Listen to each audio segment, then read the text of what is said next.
ذكرها السيد عليه الرحمة في التحصيل السيد البغدادي عن شيخ محمد طه النجف.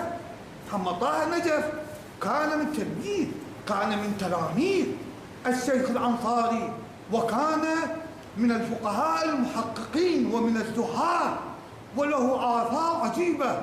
وكان السيد مدحه في التحصيل مدحا عظيما، يقول: لما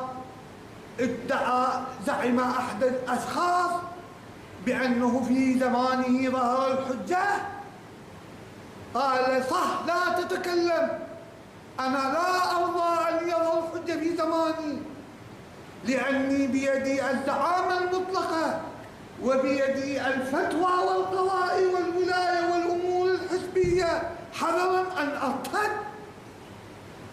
أرجو من الله سبحانه وتعالى أن أتوفى قبل ظهوري. وكان محمد طه نجف يقول السيد البغدادي بالتحصيل: كان كثير التشدد في النصيحة على أبنائهم، على أبنائه كان شديد الشدة، حتى أنكروا على محمد طه نجف: لماذا تتشدد في الإرشاد لأولادك؟ قال: أن العصمة من الأمور الممكنة غير أمر مستحيل. على أي حال، العلماء الأكابر كانوا يخشون أن يظهر الحجة في زمانهم حذرا من ارتدادهم حسن العاقبة.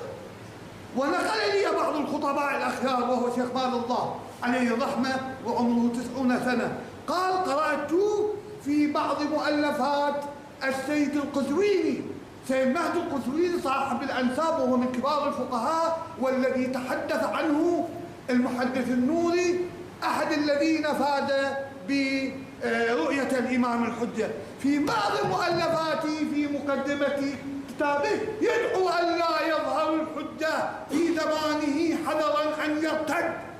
هكذا العلماء.